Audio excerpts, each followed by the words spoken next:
Bonjour mes élèves, aujourd'hui on va commencer notre deuxième leçon, l'énergie calorifique. La chaleur est une des formes d'énergie. Dans notre vie, l'usage de la chaleur. Dans les maisons, chauffer les maisons, chauffer l'eau, cuisiner. Dans l'industrie, l'industrie alimentaire, la fabrication du papier, la fabrication du verre, la fabrication des tissus.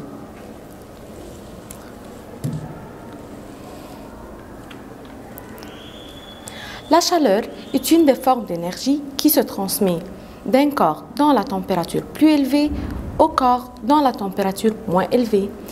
Il faut toujours avoir une différence entre les degrés de température. Le degré de température, c'est un indicateur qui nous aide à exprimer à quel point un corps est chaud ou froid.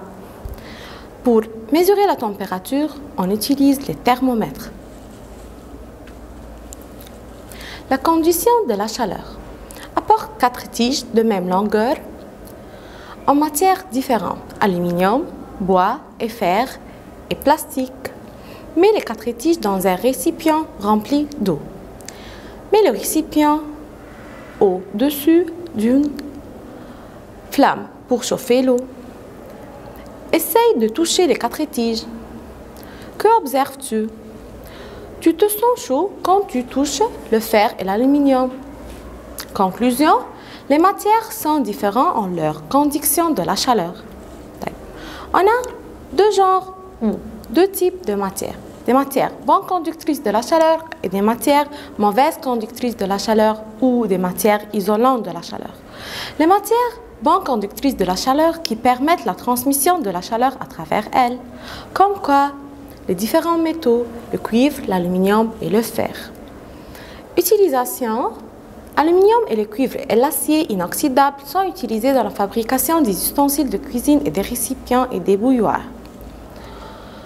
Les matières mauvaises conductrices qui ne permettent pas la transmission de la chaleur à travers elles, comme quoi le bois, le plastique, le verre et le papier. Et les liquides et les gaz comme l'air.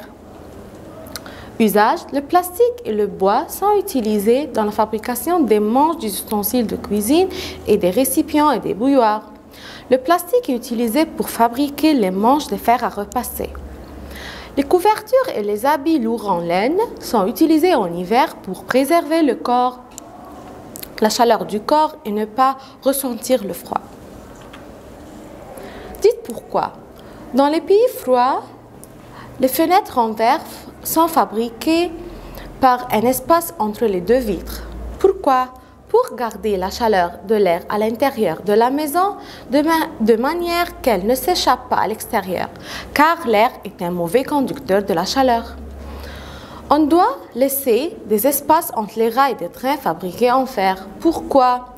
Pour empêcher les accidents de train, car le fer est un bon conducteur de la chaleur qui peut s'élargir, c'est-à-dire qui se dilate et déformer.